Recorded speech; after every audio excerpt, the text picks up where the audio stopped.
बच्चों, कैसे हैं आप सब। उम्मीद करती हूँ कि इस संकट की घड़ी में आप सभी लोग संयम के साथ स्वस्थ और सुखी से होंगे।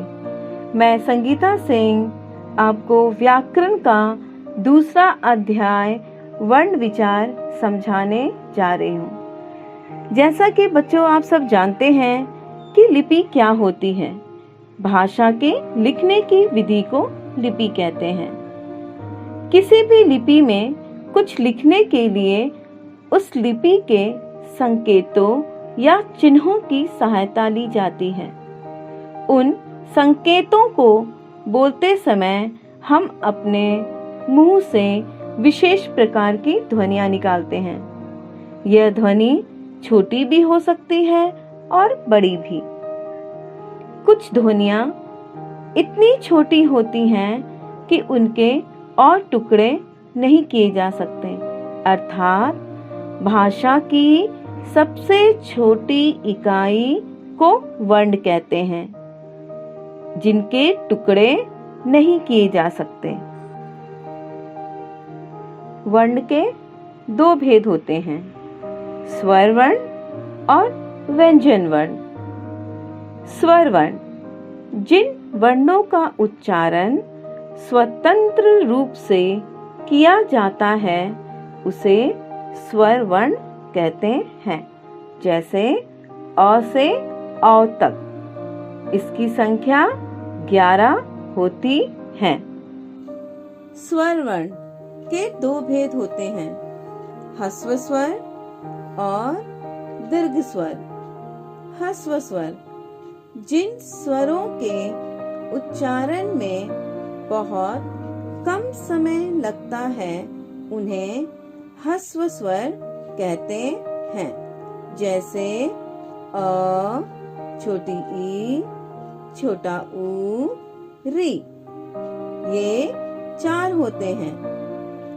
दीर्घ स्वर जिन स्वरों के उच्चारण में ह्रस्व स्वर से दुगना समय लगता है उन्हें दीर्घ स्वर कहते हैं। जैसे आ, बड़ी ई, बड़ा ऊ, ए, ऐ, ओ, औ, ये 7 होते हैं।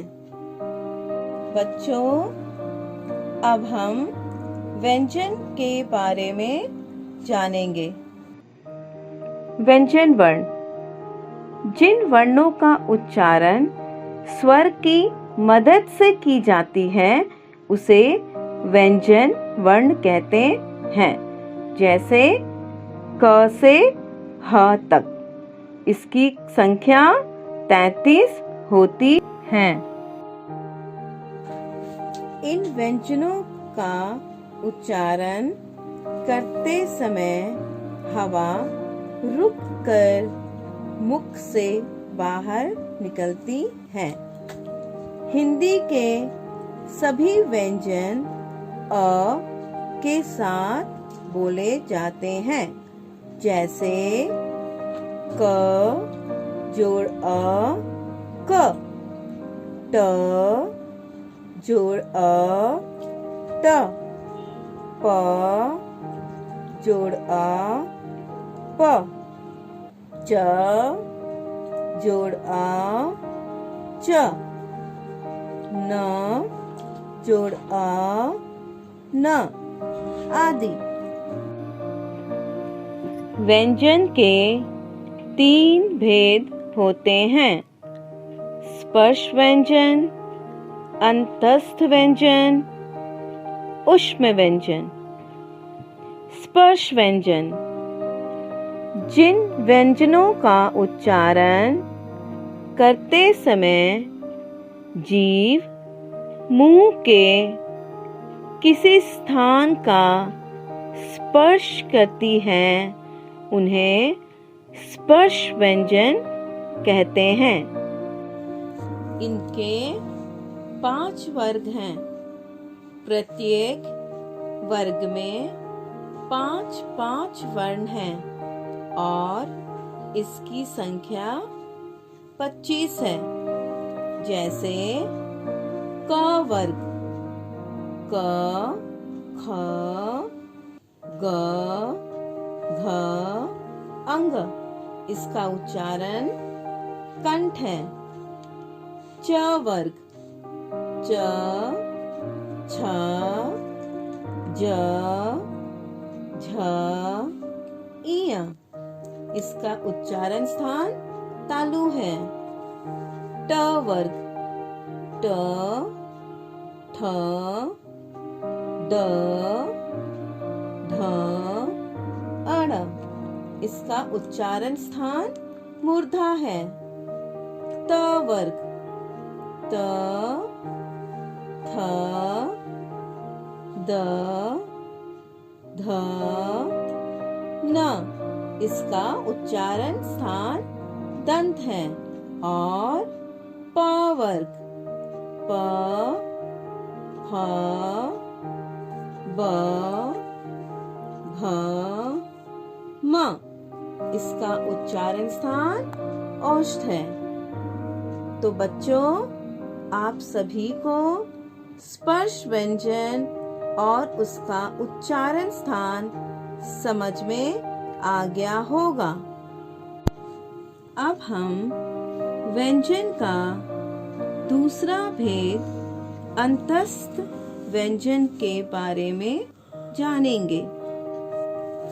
जिन व्यंजनों के उच्चारण में जीभ मुंह के किसी भाग को पूरी तरह स्पर्श नहीं करती तथा जिनका उच्चारण स्वरों और व्यंजनों का मध्यवर्ती सा प्रतीत होता है, अर्थात इनके उच्चारण में वायु मुख में बहुत कम समय के लिए रुकती है, उन्हें अंतस्थ व्यंजन कहते हैं। इनकी संख्या 4 होती है। जैसे य, र, ल, व। अब हम व्यंजन का तीसरा भेद ऊष्म व्यंजन जानेंगे। इन व्यंजनों के उच्चारण में मुंह से रगड़ खाने के कारण हवा में गर्मी सी रहती है, इसे ऊष्म व्यंजन कहते हैं। इनकी संख्या भी 4 होती है। जैसे तलाव्य श, मूर्धन्य श, दंत स और ह। बच्चों, आपको पता है कि स्वर और व्यंजन के अलावा 4 संयुक्त व्यंजन भी होते हैं, जो 2 अलग-अलग व्यंजनों को मिलाकर बनते हैं। जैसे अक्ष, त्र, ज्ञ और श्र। इसकी संख्या 4 होती है। जैसे आप नीचे देख सकते हैं। क जोड़ मूर्धन्य श जोड़ अ मिलकर अक्ष बना है। त जोड़ र जोड़ अ मिलकर त्र बना है। तलाव्य श जोड़ र जोड़ अ मिलकर श्र बना है। और ज जोड़ य जोड़ अ मिलकर ज्ञ बना है। तो बच्चों, आपको समझ में आ गया होगा कि संयुक्त वर्ण क्या है और कैसे बना है। इसके अतिरिक्त अंग और अ ऐसे 2 वर्ण हैं जो ना ही स्वर हैं और ना ही व्यंजन। इसका प्रयोग अक्षर के बाद किया जाता है और इसे अयोगवाह कहते हैं। जैसे अंग बंदर, सुंदर आदि। अह, प्रातः, अतः आदि। बच्चों, अब हम जानेंगे उच्चारण के बारे में, जो भाषा में उच्चारण का बहुत महत्व होता है। भाषा के अक्षरों को बोलने के प्रकार और पद्धति को ही उच्चारण कहते हैं।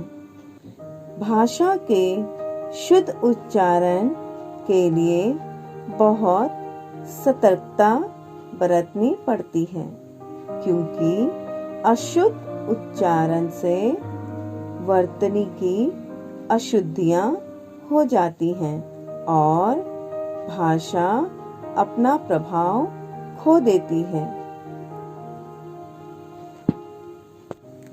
जैसे अस्थान, इस शब्द का उच्चारण गलत है। इसका सही उच्चारण है स्थान। तो बच्चों, आपको समझ में आया कि भाषा में उच्चारण का कितना महत्व होता है। अनुनासिक, जिसे हम चंद्र बिंदु भी कहते हैं, किसी वर्ण का उच्चारण करते समय यदि हवा मुंह और नाक से निकलती है तो उस वर्ण के ऊपर चंद्र बिंदु लगाते हैं। नाक और मुंह से बोलने की वजह से इन्हें अनुनासिक कहते हैं। जैसे हंसना, मुंह, चांद, फंसना आदि। बच्चों, अब हम जानेंगे कि वर्णमाला क्या है। स्वर और व्यंजन को मिलाकर हिंदी की वर्णमाला बनती है। इस वर्णमाला में सारे वर्ण एक निश्चित क्रम में होते हैं, जैसे अ, आ, छोटी ई, बड़ी ई, छोटा ऊ, बड़ा ऊ, री, ए, ऐ, ओ, औ और क, ख, ग, घ, अंग, च, छ, ज, झ, इय। हम वर्ण विच्छेद के बारे में जानेंगे। वर्ण विच्छेद का मतलब क्या है? शब्दों में से स्वर और व्यंजन को अलग करना, अर्थात शब्द के वर्णों को अलग अलग करके लिखने को वर्ण विच्छेद कहते हैं। जैसे कमल, फूल, नाम। इन सभी शब्दों में से व्यंजन और स्वरों को अलग किया गया है। तो आप सब समझ गए होंगे कि वर्ण विच्छेद क्या है। तो बच्चों, उम्मीद करती हूँ कि आप सभी को वर्ण विचार समझ में आ गया होगा। बच्चों, अभी तक आपने स्वरों और व्यंजनों के बारे में जाना। स्वर और व्यंजन किस प्रकार से आपस में जुड़ते हैं, ये भी सीखा। अब मैं आपको शब्द के बारे में बताऊंगी। जब दो या दो से अधिक वर्ण आपस में मिलते हों और उनका कुछ अर्थ निकलता हो तो वो शब्द कहलाता है। अर्थात वर्णों का सार्थक मेल को शब्द कहते हैं। जैसे बड़ी ई जोड़ ख ईख, क जोड़ म जोड़ ल कमल, अ जोड़ ज जोड़ ग जोड़ र अजगर। शब्द के दो भेद होते हैं, निरर्थक और सार्थक। निरर्थक शब्द जिसका कोई अर्थ नहीं निकलता है, जैसे लकम, कमल इत्यादि।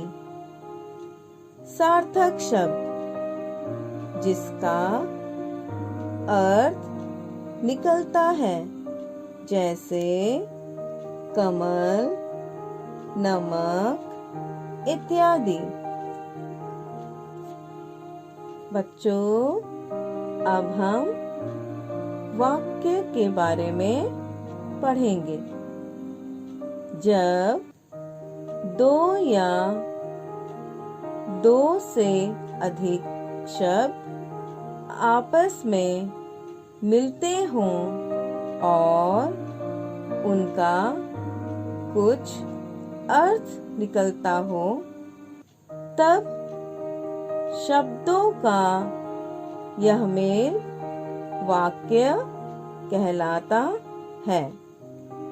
अर्थात शब्दों के सार्थक मेल को वाक्य कहते हैं।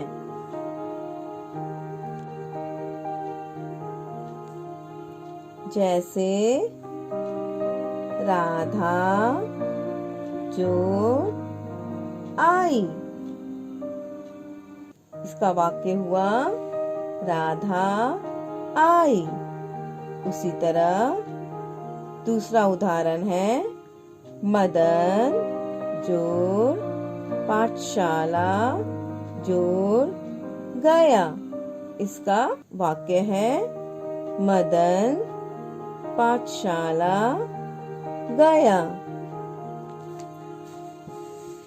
तो बच्चों, आज की कक्षा में आप सबने वर्ण, उसके भेद, वर्णमाला, संयुक्त वर्ण, अनुस्वार, वर्ण विच्छेद, शब्द, वाक्य इत्यादि के बारे में जानकारी प्राप्त किए।